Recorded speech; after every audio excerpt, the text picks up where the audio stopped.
한국일보가 지금 무슨 자기들 이 창간 65주년이라고 한국 리서치에 의뢰해서 총선 1차 여론조사를 한 결과가 나왔습니다.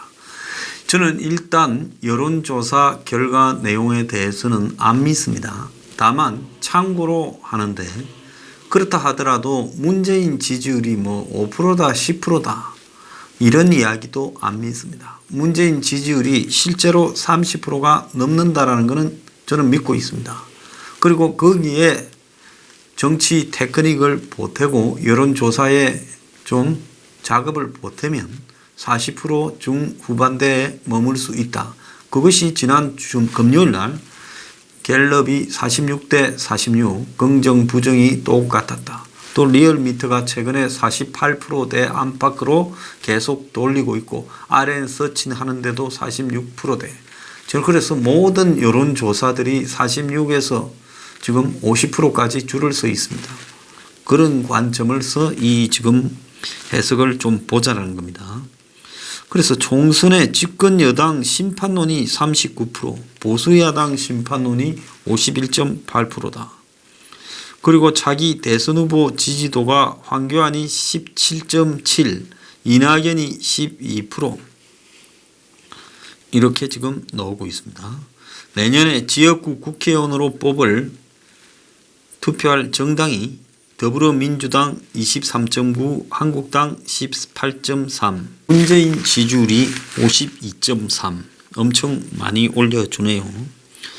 자, 그뿐만 아니라 더불어민주당 지지율이 39.3, 한국당은 20.4였습니다. 자, 정의당이 11.1까지 두 자리까지 나오고 있어요. 자, 그리고 지금 민주당과 정의당을 합한 지지율이 지금 50.4에 달하고 한국당과 바른미래당을 합한 지지율 28보다 2배 가까이 이렇게 많다라고 지금 나오고 있습니다. 그래서 지금 5대 3대 2 대략 이런 모양새가 되고 있다라는 부분인데요. 지금 문재인 지지층에는 한 72%가 민주당이나 정의당 지지자들은 문재인을 지지하고, 한국당 지지자들은 한 90%가 반대를 합니다. 문재인을요. 중도에서는 이 반대가 2배가 더 많습니다. 문재인에 대한 반대가요. 그러니까 중도는 말이 중도지 문재인에 대해서는 반대하는 성향이 한 2배쯤 많은데, 한국당을 지지하기는 싫어서 문재인을 반대하지만은 한국당을 지지하지 않는 사람이 3분의 2쯤 된다는 겁니다. 그러면 문제는 한국당을 지지하지 않으면서 문재인을 반대하는 사람이 내년 총선에는 한국당을 찍어줄 건가? 제가 볼 때 그러지 않을 수 있다는 겁니다. 어제 한 댓글 중에, 제 유튜브의 댓글 중에 그런 내용을 잘 담은 댓글이 있어서 제가 하나 소개해 드리겠습니다. 보수 유튜버들을 보면 한 석 달 내에 문이 내려오겠다라는 생각이 들게 한다. 이게 엄청난 착각이다. 몇 번만 보면 그냥 식상해서 구독 자체를 안 한다. 그리고 황을 지지할 생각이 없다. 솔직히 저 같은 서민은 문이 계속 집권해도 거기서 거기다. 오히려 보수 집권보다 나을 수도 있다. 그러나 국가 정체가, 정체성이란 뜻이겠죠. 국가 정체가 바뀔까봐 보수 지지하는데 하는 것 보니 민주당이나 자한당이나 거기서 거기다. 그래서 황 소장 유튜브는 정치도 많이 다루지만 세계 정세, 세계 경제도 많이 다루어서 좋다. 다른 유튜브는 주제가 한정되어서 보면 뻔하다. 자, 저한테 대한 여러 가지 내용은 빼겠습니다. 그리고 저는 국가 정체성이 어떻게 될까 좀 걱정이지, 저 자한당 보수 떨거지들 보면 너무 짜증이 납니다. 아마 제가 볼 때 이분은 30, 40대 남성일 걸로 생각이 듭니다. 지금 문 정권의 가십과 위선에 대해서 염증을 느끼는 세력들도 많이 늘어나고 있습니다. 오늘 신문에 보면 20, 30대 남성들도 문재인의 김원봉 관련 발언을 비판합니다. 천안함 연평해전 유족들에게 김정은 사진 나눠준 거 이런 게 잘못됐다. 그거는 5.18 유족들에게 전두환 사진 나눠준 거와 똑같아. 이런 식으로 많이 비판을 하고 있어요. 이건 제가 나중에 따로 또 말씀을 드리겠습니다. 그런데 이렇게 문재인을 싫어하는 사람은 점차적으로 늘어나고 있어요. 그런데 실제로 그것이 지금 한국당을 지지하지 않는다는 겁니다. 제가 생각을 할 때는 한국당으로서는 이제 이 사안을 황교안은 구보수 정치의 마지막 문을 닫기 위해서 온 사람으로 보입니다. 황교안으로는 지금 문 정권을 꺾기가 상당히 어려울 수 있다. 지금 한국당에는 막말에 대해서 문책하겠다. 이런 경고를 했는데요. 자, 그런데 이런 부분에 대해 한국당 내부나 장외 보수들 중에서는 점점 강경 발언을 하는 사람들이 늘어나고 있습니다. 자, 문빨갱이 대통령 하야까지 지금 이야기가 차명진 정광훈 목사 등에서 나오고 있고요. 자, 한국당의 지도부 문책론에 대해서 지금 당 내부에서도 반발이 나와서 김문수 전 지사 같은 경우에는 야당은 입이 무기다라고까지 말을 했습니다. 자, 황이 중도표를 얻기 위해 강경 보수와 선을 그을지 지금 관심이다. 그래서 황이 중도형 갈림길에 있다. 지금 이런 이야기까지 나오고 있습니다. 어제 한 의원은 전화가 와서 자기 집회를 하는데 뒷자리에 황 관련되는 사람들이 나타나서 막 뒤에서 에세이집을 나눠주더라. 어떻게 이럴 수가 있냐. 이렇게 좀 화가 나서 이야기를 했습니다. 그 사람도 강경 보수 성향을 띤 사람인데요. 자, 그래서 지금 황 쪽에서 에세이집을 몇 부를 찍었는지 몰라도 쭉 뿌리는 모양입니다. 그 길거리에 책 나눠주면 좋은 일이죠. 잘못하면 법률 위반 소지도 있으니까 좀 조심하기를 바라는데요. 그런 형태에서 제가 봤을 때 황 쪽에 지금 이 사안을 바라보는 시각의 안이함을 전형적으로 보여주고 있는 겁니다. 자, 뭔가를 킬러 컨텐츠를 가지고 현 시대가 어떤 시대라는 분석을 한 다음에 그 킬러 컨텐츠를 들이밀어서 상황을 끝내야 된다는 것이 저는 현 상황을 바라보는 보수의 유일한 승리 방법입니다. 그러면 현 상황 분석에서 어떤 상황이냐? 지금 미국에서 나타나고 있는 저 강경 보수 그룹의 실체는 뭐고, 프랑스, 영국, 독일, 이탈리아를 휩쓸고 있는 거구라고 부르는, 사실 거구라는 표현 틀린 거죠. 어쨌든 저기에 나타나고 있는 파퓰리즘의 실체는 뭐냐? 전 유럽을 왜 파퓰리즘이 휩쓸고 있느냐? 이거는 뭔가 하면 2차 대전 후에 70여 년 동안에 이렇게 가져왔던 유럽이나 미국 같은 서구 사회의 일종의 합의가 이제 깨져 간다는 겁니다. 왜 합의가 깨져 가냐?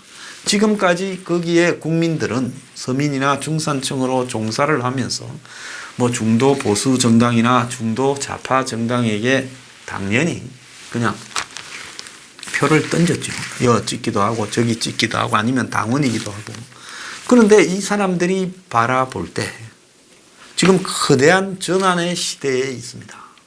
어떻게 전환의 시대냐? 첫째, 현재의 지금 자유시장 경제 그리고 신자유주의, 국경의 해체, 글로벌리즘 이런 것들이 광범위하게 나라마다 중산층 이하를 이렇게 가난하게 만들었습니다. 또 이 대가로 돈을 버는 사람은 누군가 하면 다국적 기업의 상층부에 있는 사람이나 IT 같은 무슨 4차 산업혁명 이야기하는 기술 산업을 영위하는 사람들이거나 그들과 결탁된 하이칼라 정치인이거나 또 그들에게 돈을 대주는 글로벌 금융 자본가들이거나 자 아니면 유럽, 미국 사회에서 대를 이어 내려오던 소수 금수저 특권 상류층이거나 딱 그들을 위한 몫이 훨씬 많아졌다는 겁니다. 그거는 50년대, 60년대, 70년대, 80년대, 90년대, 2000년대, 2010년대를 오면서 서민들에게 돌아가는 월급의 몫이 임금의 몫이 점점 실질적으로 줄어들고 있고 실제 구매력 지수나 생활 환경이 점점 악화되고 있고 주거 환경이 악화되고 있다는 데 대한 두려움이 내재되기 시작했습니다. 그런데 자기 자식 때를 보면 답이 안 나오는 거예요. 똑같습니다. 한국하고. 그래서 대학을 나온 유럽이나 미국의 청년들이 답이 안 나오는 거예요. 고등학교를 마쳐도 더 답이 안 나오고요.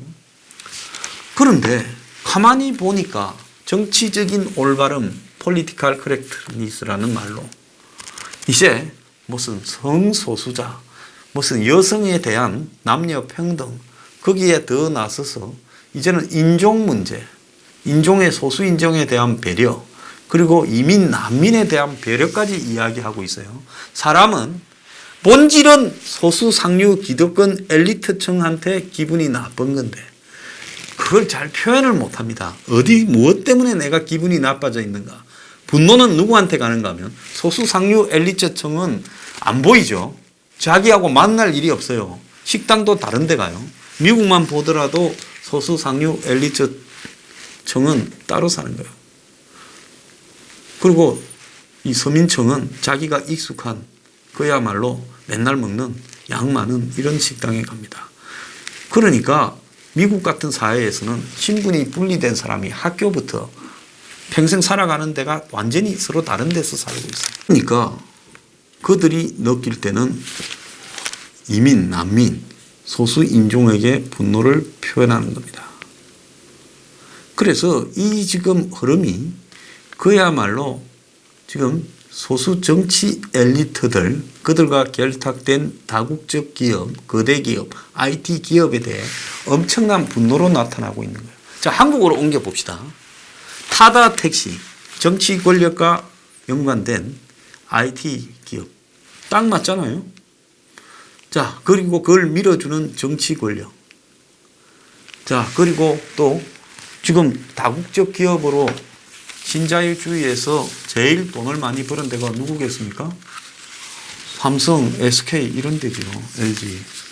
그러니까 지금 대중들이 굉장한 분노를 거기에 지금 쏟으면서 그럼 우리는 뭐냐? 왜 이리 가난하냐 하는 이야기가 한국에도 똑같이 나오는 거예요. 다만 북한 문제, 지역주의 문제 등이 있어서 한국은 좀 복잡하긴 한데 궁극적으로는 지금 20대 남성부터 30대 남성, 40대 남성 중에 상당수가 돌기 시작하고 여성들도 서서히 돌기 시작하는 겁니다. 자, 그런데 그러면 황교안과 한국당이 지금 주장하는 내용은 방금 제가 이야기하는 지금 전 세계를 휩쓸고 있는 중산층 서민들의 분노의 대상이 아닙니까? 맞죠? 다국적 기업을 옹호하고 거대 기업 그리고 금융자본가를 옹호하고 거기에 또 결탁되어 있는 정치인 그들을 위한 모든 제도를 바꾸어주고 정치인 그리고 그들과 연결되어 있는 언론 정확하잖아요. 보수 언론. 그러니까 실질적으로 지금 과거 구태식의 보수 진보 종북 척결 이런 식으로는 절대 이길 수 없다라는 부분을 제가 이야기를 하는 겁니다. 그래서 황교안이 중도로 간다라는 부분이 막말 안 하고 그냥 중도라는 게 막말 안 하고 좀 부드럽게 이야기하고 무슨 북한에 대한 이야기를 좀 자제하고 5.18 좀 자제하고 세월호 자제하면 중도로 가느냐. 아니요. 중도는 절대 안 찍습니다. 그럼 중도를 찍게 하려면 어떻게 해야 되냐. 제가 말하는 킬러 콘텐츠를 그들을 위한 콘텐츠를 던져서 그들이 봤을 때 이익이 된다고 해야 찍는 거죠. 그런데 한국당이 지금 황교안이 무슨 뭐 이문열이 만나러 다니고, 이문열 훌륭한 분이지요. 보수에서 그런 분도 없다 봅니다. 그렇지만 이문열과 황교안이 만났을 때 싼데 또 써놓은 거죠. 그게 뭔 의미가 있겠어요. 이문열이 박근혜 정권에서 있었던 블랙리스트가 좀 잘못됐다 이렇게 말한다고 그게 무슨 의미가 있고 중도가 표를 찍겠습니까? 아니에요. 황교안이 핫도그를 판다고 중도가 찍어주겠습니까? 아주 이거는 전형적인 클리셰. 영화에서 보면 딱 다음 장면에 어떤 장면이 나올 거다. 내지는 요런 게 등장할 건데 한테 딱 그 장면이 나오잖아요. 그래서 옛날에 그랬습니다. 한국 영화는 안 된다. 왜? 모든 게 클리셰다. 그러니까 지금 황교안이 하는 모든 핫도그 파는 거, 뭐 만남을 부르는 거, 에세이집을 찍어서 내는 거, 그 다음에 청소차 뒤에 타는 거, 복숭아 밭에 가서 따는 거, 학부모 만나는 거, 경로당 잔치 가는 게 전부 정치 바닥에 수십 년 묵어온 클리셰들이라는 거죠. 그거는 이제 너무나 한마디로 이렇게 드러나서 너무 때가 묻어서 이제는 그 자체로 어떤 감동도 줄 수 없는 거예요. 황교안이 하는 걸 영화로 만들어서 뭐 황병장의 18일 군대 안 갔지요. 자, 그렇게 다큐 영화로 만들면 사람들이 봤을 때 식상한 장면의 연속이다. 정말 신물 나도록 정치인한테서 봤던 걸 또 보고 있다. 그래서 단 하나라도 저기에서 뭔가 애착을 불허하는 내용이 있었느냐? 없었다는 거죠. 분장하고 각본에 짜여진 대로 움직이는. 그러니까 황교안 주변에서 각본을 짜는 사람들의 수준이 어느 정도냐? 이건 막간 수준이다라고 저는 보고 있습니다. 그래서 지금 안 되는 거예요. 황교안은 오늘 청와대가 경제위기 인정하려면 국민 소개원국부터 사과하라. 하나만한 이야기지요. 사과할 리도 없고 경제위기 인정한 게 아니라 경제가 좀 나빠질 수 있다라고 참모 차원에서 이야기했다. 또 이럴 거예요. 그러면 이런 식으로 그야말로 티격태격하는 이야기를 할 게 아니라 황교안은 이 정권의 본질적인 문제를 정면 공격해야 된다는 겁니다. 자, 오늘 이해찬은 황교안 무슨 명목으로 거리투쟁하나라고까지 빈정거렸고, 박지원은 지금 법적으로 문제가 걸려서 재판 중인 홍문종이 곧 탈당해서 애국당 갈 거라고 며칠 전 집회를 했다면서 황교안은 버린 카드라고까지 이야기를 했습니다. 총선 앞두고 친박 신당이 생긴다. 솔직히 말하면 황교안식으로 당을 운영하면 친박 신당이 생기지요. 친박 신당만 생길 뿐 아니라 바른미래당의 보수파들도 또 한국당 이탈 세력과 이렇게 힘을 합쳐서 또 당을 만들 수도 있습니다. 그러면 보수를 표방하는 정당이 서너 개가 될 수도 있다는 겁니다. 지금 패스트 트랙 부분이 그대로 연동형 비례대표제가 유지된다면 아마 보수 정당이 몇 개가 될지 모르는 일이 발생할 수 있다는 거죠. 황교안은 단적으로 말하면 현 정국을 이렇게 정확하게 찔러서 분석 파악하는 정치적 감각이 결여되어 있습니다. 그러다 보니 그 주변의 삼류 기술자, 공무원 출신 기술자, 안 그러면 브로커들이 달라붙어서 하나마나한 딱 망하기 좋은 한국 영화에서 지겹게 나온 진부한 클리셰, 삼류 미국 C급 영화에서 나오는 진부한 공포영화에 특히 그런 거 많이 나오죠. 요 대목쯤 되면 요게 튀어나올 거다. 딱 그런 진부한 그리고 식상한 클리셰의 연속인 장면들을 보여주고 황교안의 발언 또한 아무런 감동도 없는 지금 그런 발언의 연속으로 보여주고 있고 황교안의 던지는 컨텐츠 또한 아무런 하나마나한 컨텐츠를 보여주고 있습니다. 동아, 조선일보 사설들, 중앙일보 사설들 모아놓으면 황교안의 발언이 될 거라고 보고 있습니다. 자, 그러면 이런 보수 언론, 한마디로 한국 사회의 수구 기득권에 속하는 보수 언론 사설 정도의 발언을 하는 황교안으로 역대 가장 사악한 문 정권이 제거될 수 있다고 보십니까? 실제로 국민들은 문을 싫어하는 사람은 많지만은 그렇다고 한국당이나 황교안을 찍어주려고 생각하는 사람도 많지 않습니다.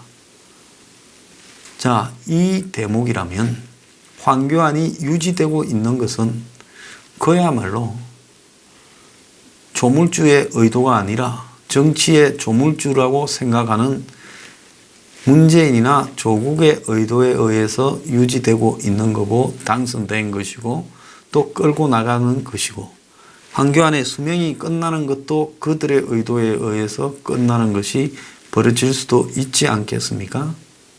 자, 이런 것을 생각한다면 황교안은 지금 누구도 황교안에게 기대해야 하고 그럴 정도로 할 것이다라는 수준을 벗어나는 과감한 파격 없이는 황이 내년 총선까지 간다라는 것은 보수의 대재앙이 될 것은 틀림없습니다.